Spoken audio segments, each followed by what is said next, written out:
U shpërfaq mungesa e vullnetit politik për të pasur më shumë diskutime, madje edhe kompromise politike për zgjedhjen e kryetarit të kuvendit. Sidomos votimin e qeverisë nuk mund të fillojë të rrjedh pa u përmbyllur konstituimi plot i kuvendit, ku përfshihet zgjedhja e kryetarit, por edhe e 5 kryetarëve tjerë të kuvendit. Besojmë që kalimi në hapin e zgjedhjes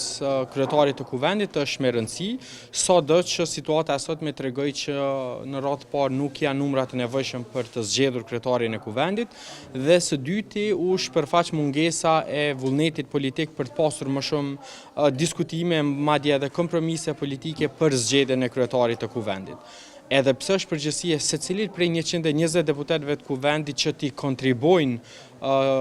konstituimit të kuvendit, pra pa dallim partijak, është më se e qartë që Lëvizja Vetëvendosje si fituese e zgjedhjeve bart përgjegjësinë dhe barrën kryesore për të siguruar këtë shumicë të nevojshme prej të paktën 61 votash. Në anën tjetër, ajo çfarë më duhet të konstatoj është që edhe pse nuk ka përcaktim në rregulloren e punës as në aktgjykimet e gjykatës kushtetuese se sa mund të zgjas procedura,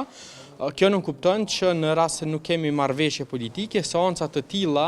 të cilat mund të propozojnë kandidat por që nuk sigurojnë votat e nevojshme, do të mund të mbahen çdo 48 orë më së largu. Rrjedhimisht, përveç se mund të vijohet me propozimin e njëjtë, mund të propozohet secili prej 120 kandidatëve të tjerë të cilët kanë mandat të deputetit. Kjo nuk kupton që vendi rrezikon të futet një